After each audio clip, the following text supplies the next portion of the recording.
Hello everyone. Today in this video we will start a new chapter of our social and political life second book, chapter 7, understanding advertising means विज्ञापनों को समझना। आज की इस video में हम start करेंगे इस चैप्टर को, जो कि हमारे सिविक्स का चैप्टर 7 है। So let's start this video, chapter of understanding advertising. First, I will explain you meaning of advertising. So today we are surrounded by advertisements or ads, as we call them. We watch these on television, listen to them on radio, see them on the streets and in newspapers and magazines. Even taxis and rickshaws carry advertisements on them. When we go to cinemas, we see advertisement before the film begins, and on the internet, they often pop up when we go into different websites. आज के time में हम चारों ओर जो विज्ञापन है उससे घिरे हुए हैं। हम इन्हें टेलीविज़न पर भी देखते हैं, रेडियो पर भी सुनते हैं, सड़कों पर भी देखते हैं और न्यूज़पेपर्स और मैगजीन्स में भी पढ़ते हैं। यहाँ तक कि टैक्सियों और रिक्शों पर भी विज्ञापन दिखाई पड़ते हैं। जब हम लोग मूवी देखने जाते हैं तो सिनेमा जब फिल्म स्टार्ट होता है तो स्टार्टिंग में विज्ञापन देखते हैं, और जब हम इंटरनेट भी स्टार्ट करते हैं तो बहुत सारे वेबसाइट आ रहे होते हैं जिनमें बीच बीच में विज्ञापन आता रहता है। सो यहाँ क्वेश्चन आता है कि what do advertisement do, how do they attract our attention? So advertisement draw our attention to various products, describing them positively so that we become interested in buying them. जो एडवर्टाइजमेंट होते हैं, जो विज्ञापन होते हैं, हमारा ध्यान विभिन्न प्रकार के उत्पादों की ओर अट्रैक्ट करते हैं और उनका जो पॉजिटिव इफ़ेक्ट हमारे ऊपर पड़ता है और वो जिससे हम उन्हें खरीदने में इंटरेस्ट लेने लगते हैं। तो next in this chapter we will study topic about building brands and brand value. Means building brands और ब्रांड वैल्यू क्या है, इसके बारे में हम स्टडी करेंगे। So first, advertising is all about building brands at a very basic level. Branding means stamping a product with a particular name or sign. Have you ever heard of the word brand? जो advertising होता है, विज्ञापन होता है, brand निर्मित करने के बारे में ही है। बिल्कुल अगर at a very basic level branding का जो मीनिंग होता है, किसी उत्पाद पर विशेष नाम या चिन्ह की मुहर लगाना है। एक उत्पाद को बाजार में प्रचलित और अन्य उत्पादों से भिन्न दिखाने के लिए ऐसा किया जाता है। जो ब्रांडिंग है actually came from cattle grazing. Cattle of different owners grazed together in ranches and they often got mixed up. The owner thought of a solution. They started marking their cattle with the owner sign by using a beaded iron. This was called branding.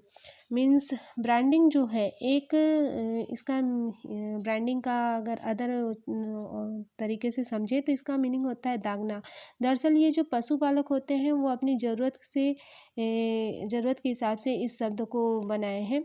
अलग अलग मालिकों के जो पशु होते हैं, चारा जब वो घुमाने ले जाते थे और एक साथ उनको चरा रहे करते थे तो उनमें से पहचानने की समस्या पैदा हो जाती थी।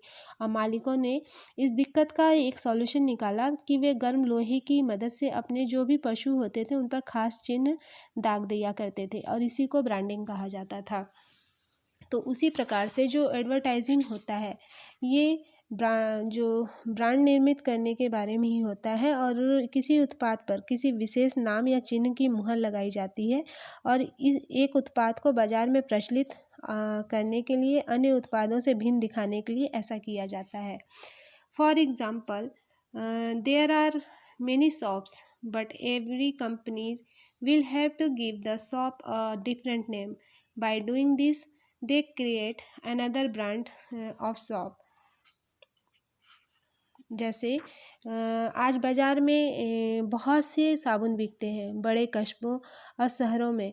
अब हम सिर्फ साबुन ही नहीं कहते वरन उनको बनाने वाली कंपनियों का नाम भी लेते हैं। बाज़ार में अनेक प्रकार के साबुन उपलब्ध होने के कारण कंपनी को अपने साबुन को एक अलग और विशिष्ट नाम देना होता है और ऐसा करके वे एक और ब्रांड का साबुन उपलब्ध करा देते हैं। इसी प्रकार दाल और दलहन जो होते हैं प्रायः बाज़ार में खुले रूप में बिकते हैं और हम दालों को उनके विभिन्न प्रकारों के नामों से जानते हैं, जैसे मसूर की दाल, उड़द की दाल इत्यादि।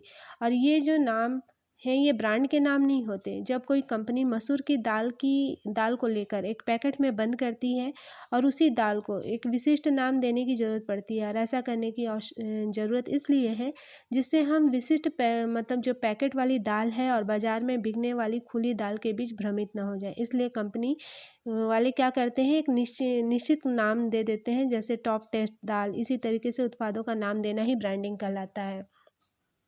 और केवल उत्पाद का नाम हमें उसे खरीदने के लिए प्रेरित नहीं कर सकता है। इसलिए साबुन और दाल के निर्माताओं को हमें आश्वस्त करना होगा कि उनका साबुन और दाल बाज़ार में उपलब्ध अन्य साबुनों और दाल से बेहतर है और यही विज्ञापन की भूमिका आती है।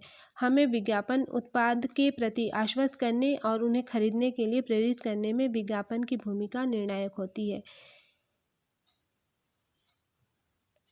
किसी ब्रांड को विकसित करने का काम उत्पाद को नाम देने पर ही समाप्त नहीं हो जाता। उदाहरण के लिए जैसे टॉप टेस्ट का दाल जो होता है वो बिकना शुरू हुई और एक कंपनी बाज़ार में पैकेट बंद दाल को बेस्ट दाल के नाम से बेचने का डिसाइड करती है और इसी प्रकार से अब बाज़ार में 2 प्रकार के ब्रांड की दाल हो गई और दोनों कंपनियों की ज़बरदस्त इच्छा होती है कि आप उनको खरीदें।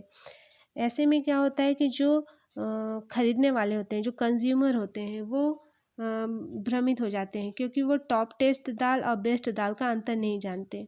और जो निर्माता होते हैं वो ग्राहक को विशिष्ट ब्रांड की दाल खरीदने के लिए प्रेरित करने का कारण उनको कारण बताना होगा कि केवल दाल को नाम दे देना ही बिक्री में हेल्पफुल नहीं होता। इसलिए जो एडवर्टाइजमेंट देते हैं वो अपने ब्रांड की वस्तुओं की विशेषताओं का भी दावा करते हैं। आप टीवी वगैरह में जैसे बहुत सारे क्रीम वगैरह का आता है, ऐसा फेयरनेस क्रीम का ही अगर हम एग्ज़ाम्पल लें तो टीवी में बहुत सारे क्रीम का ऐड आता है और हर क्रीम कोई अपने ऐड में बताते हैं कि हमारी ये जो क्रीम है ये गोरा कर देती है। तो कोई क्रीम कोई प्रोडक्ट वाले जैसे फेयर एंड लवली वाले ये दावा करते हैं अपने ऐड में दिखा के कि ये बहुत ज़्यादा गोरा कर देगी और वहीं दूसरी क्रीम जो है जैसे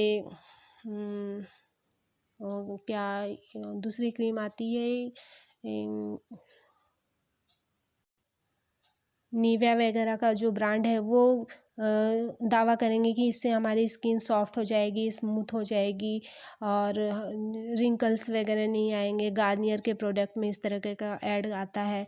तो ये क्रीम तो एक ही है सारे जब लेकिन वो अलग अलग कंपनियां अपने ब्रांड के अकॉर्डिंग वो विज्ञापन में दिखाते हैं कि किस तरीके से जो खरीदने वाले कंज्यूमर हैं उनसे अट्रैक्ट हो और उसको खरीदें। तो वही एडवर्टाइजिंग कहलाता है। Through advertisement, the company use visual and images to create a brand value for their product. जो एडवर्टाइजमेंट के जरिए कंपनी क्या करती है वो दिखाकर और इमेजेस वगैरह दिखाकर वो ब्रांड की वैल्यू को क्रिएट करती है, वैल्यू को बढ़ाना का काम शुरू करती है जिससे their products such that the products may create and impression in consumer mind, जिससे जो प्रोडक्ट है वो जो खरीदने वाले हैं उनके दिमाग में अपनी विशेषता को क्रिएट कर सकें। इसलिए ये एडवर्टाइजमेंट कंपनी होती हैं वो उनको दिखाकर ये विजुअल के थ्रू या इमेज के थ्रू इम्प्रेस करने की कोशिश करती हैं। उपरोक्त मतलब जो भी विज्ञापन होते हैं उसमें ये ब्रांड मूल्य को हम तक पहुंचाने के लिए दृश्यों और शब्दों के द्वारा ही हमारे मन को अच्छी लगने वाली छवियों को निर्मित की जाती है। So in today's video we will study topic about building brands and brand values. I hope that you have understood well what was taught in today's video. Next topic of this chapter we will study in our next video. Thank you for watching.